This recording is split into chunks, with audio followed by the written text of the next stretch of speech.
দর্শক নমস্কার। আপনারা কেমন আছেন? আশা করি ভালো আছেন। আমিও ভালো আছি। আনন্দ ব্লগ কুকিং চ্যানেল থেকে আপনাদের স্বাগত। আজকে একটা রেসিপি নিয়ে আসছি, চিতই পিঠা। চিতই পিঠা বানাবে আমি বানাবো না, অবশ্য আমার বউ বানাবে, বৌমা আর কি, ওই আদরের মা বানাবে। আপনারা দেখতে থাকুন, সাথে থাকুন। এখানে চাল গুঁড়া নিয়ে নিয়েছি। চালের গুঁড়োগুলো গরম জল দিয়ে একটু মাখাতে হবে। মাখাই নিচ্ছি। এটা কিন্তু গরম জল দিতে হবে, ঠান্ডা জল দিলে হবে না। গরম জল দিলে খুব সুন্দর হয় পিঠাগুলা, খেতেও ভালো লাগে, নরম একদম। এগুলো খুব মাখাতে হয়, প্রচুর মাখাতে হয়। যত মাখাবেন যত ব্যাটারগুলা সুন্দর হবে, পিঠাগুলো ভালো হবে, খেতে মজা হবে। শীত মাইনিতে পিঠা এখন আমি বানিয়ে নিচ্ছি। এটা আমার বৌমা দিচ্ছে। আমার হাতটা একটু আঙ্গুলটার সমস্যা হয়েছে, কেটে গেছে, তার জন্য।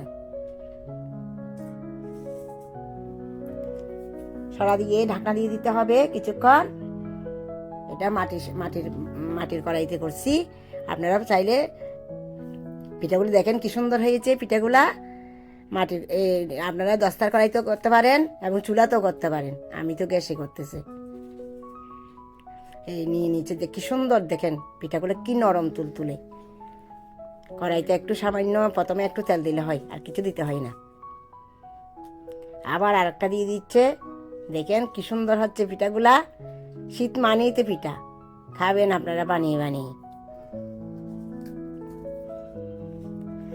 আপনারা নারকেল দিয়ে, চিনি দিয়ে খেতে পারেন, খেজুরের গুড় দিয়েও খেতে পারেন, আবার দুধে ভিজাতে পারে। এগুলা যে যেভাবে খান, যার যার রুচি অনুযায়ী। দেখেন কি সুন্দর হয়েছে পিঠাগুলা। আমাদের চিতই পিঠা তৈরি। কিছু পিঠা দুধে ভিজাবো, আর কিছু পিঠা শুকনা থাকবে। খেজুরের গুড় দিয়ে খাবে, নারকেল দিয়ে খাবে।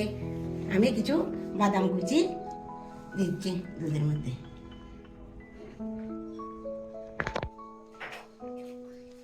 কিছু নারকেলও দিচ্ছি।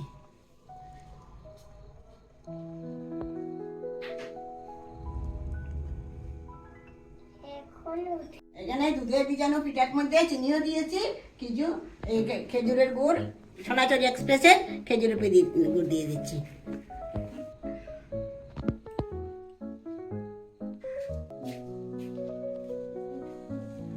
পিঠাগুলো সাজিয়ে নিয়েছি। কেমন লাগে কমেন্টে জানাবেন। কিন্তু খুব নরম হয়েছে, এইভাবে আপনারাও করে খাবেন, খুব সুন্দর হয়েছে পিঠাগুলা।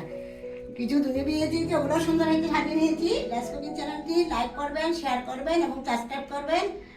ভালো থাকবেন, সুন্দর থাকবেন। নমস্কার। আগামীতে আবার দেখা হবে অন্য রেসিপি নিয়ে।